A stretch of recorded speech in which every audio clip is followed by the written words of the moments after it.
Good afternoon. My name is Nitin Tangamani, I'm Tina Thomas. And I'm Aditya Sate. and we're the video production team group from Lebanon Trail High School. And today we're going to be presenting the development process of our documentary and how we got it so good. So, to make this a little easier to digest, we've devised a table of contents. So, firstly, we're going to be looking at our team, Tan Studios. Then we're going to be looking at the development process, which made our project so great. Then we're going to be looking at the software and technology used to refine our project to its fullest potential. And then 4, we're going to be looking at the design and graphical elements which made our project so special. So firstly, let's talk about the team. Introducing Tan Studios. We are a group of high school students who aim to articulate the beauty of our community through film and other artistic mediums. To start off, firstly, my name is Nitin Tangamani, and I'm your project lead and team captain. My job is to organize the project and make it flow seamlessly. I manage all Tan Studios operations, and I assure that the workloads are equally divided and make sure that everything flows smoothly. Hi, my name is Tina Thomas, and I'm Tan Studios' creative director. Together, I like to formulate ideas with both the project lead and the director of cinematography to bring these creative ideas to life and to give you the best experience possible. Hi, I'm Aditya Sate, and I'm the director of cinematics. My job is to make sure that all media and video clips are edited and exported correctly in order to best envision our goal here at Tan Studios. So first, let's get into it. Let's talk about the development process, which is what made our project so great. First, we want to talk about what exactly we wanted to talk about with this project. Well, firstly, we wanted to talk about the farm-to-table system, a process that is evident in our local communities, but oftentimes not recognized. Specifically within our project, we focus on dairy farms and milk, because that's something that is a staple in everyday homes. So, in order to make this documentary flow seamlessly, we documented our progression of the documentary and we made a sort of timeline of sorts by month. In September, we focused on the planning and research, outlining what we needed to do and contextualizing our information, therefore we can make the best documentary possible. Then in October, we started gathering footage at farms, stores, and other departments in order to synthesize it and make that cohesive documentary. And then in November, December, we mainly focused on the editing and design process, refining the documentary and making it of its highest quality. Firstly, let's talk about the planning and research phase in September. As we can see here, we devised that our target audience is going to be middle-class families, food businesses seeking a new sustainable approach, and farmers seeking to integrate more within their local market and gain more exposure. Next, we have to talk about what the farm-to-table movement is. The farm-to-table movement advocates for the incorporation of locally sourced ingredients derived from organic farms to promote ecosystem sustainability and health for all. In the left, we can see a diagram of one of our initial sketches of the project, which comprises of a mini storyboard of sorts that we based our project off of. After a planning and research phase, we decided to take filming into hand. In October, we compiled a multitude of different locations and films in order to best exemplify the farm-to-table movement. This would include places such as the Frisco Fresh Market, where farmers went to go sell their produce and goods, the Frisco Square, where people gathered to eat those produces and goods, and finally, of course, Lebanon Farms, the farm in which we documented all of our farming media and clips. We then had to edit and compile all of these clips and media into a singular uniform video. In order to do this, we would upload them to different software such as Adobe Premiere Pro and Google Drive. We would enhance the audio quality to make sure that everything's very crisp. We would then put it all together, edit it with graphics and Premiere Pro, and then following it with proper music that follows the copyright rules with a proper license provided by Epidemic Sound. So let's talk about some challenges during the development process. Some issues we encountered included file corruption, schedule conflicts, and team fragmentation.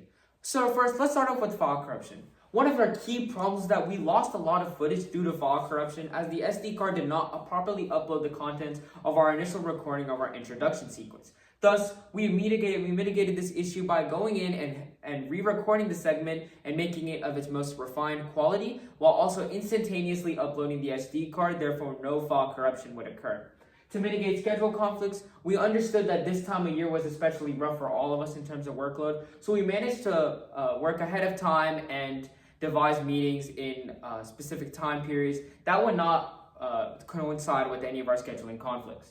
Then finally, we underwent a team fragmentation issues due to personal reasons with one of our former team members, thus allowing our workload to be more heavy on each of us as we had to compensate for that one other member. We alleviated this issue through proper workload division, thus we promoted adaptability and flexibility with our work system. As you can tell, throughout the entire process, we use a lot of software and different hardware in order to ensure that we get the best media production possible. This would include software such as Premiere Pro, and more Premiere Pro. Just kidding. More than that, we also used Epidemic Sound in order to properly get copyright-free sounds that best envision our project as a whole and best embody the mood and tone that we were hoping to portray towards our audience. In Canva, we created this presentation and many other designs that were high quality, beautiful, and stunning in order to capture our audience in an aesthetically pleasing way. We uploaded all our files to Google Drive to make sure that we had proper storage that we can access from multiple devices at different times when needed. And finally, we used Photoshop in order to enhance the color and aspects of certain images and graphics throughout the entire presentation. We also used multiple hardwares in order to ensure that we had the best quality possible, and this would include the Canon EOS 70D. This is a 4K camera that captures not only great audio, but amazing video and photography quality that we used throughout the entire process. Next, we're going to be taking a look at the laptop we use to refine and edit our quality documentary. This is going to be the Zephyrus G14. It's a high-end gaming laptop that is able to effectively render all sorts of videos in a short amount of time with its high specs such as the RTX 4060 and the AMD Ryzen 9, two high-end processors. Furthermore, we also use multiple peripherals in order to best capture our essence of our video. This would include such as the USB chip that was used to transfer the SD card information from the camera to the computer and editing software and the drive itself. This would also include the microphones that were used to capture great audio quality that not only focused on the speaker's voice, but also eliminated background noise as well. We also used a green screen in order to create custom backgrounds and create a proper message to portray to our audience. Next, it's important that we look at the design and graphics that we use to best captivate our audience. To begin, for the plot and pacing, we wanted to make sure that this documentary and this project was relatable to our audience. By adding this familial aspect of friendships and coming together to enjoy ice cream, we wanted to connect the audience to the main theme of our presentation.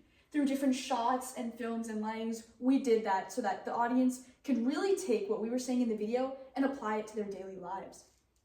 Additionally, contributing to the design process was a bunch of notable brands that we partnered up with, starting off with Big Dash, a local ice cream ranch that we gathered interviews from, Levant Farms, where we recorded all of our farm footage and gained more insight, and finally, Brahms, the local ice cream ranch we used to devise our introduction sequence. Next, it's important to note that we did use a bunch of special effects to really get our point across.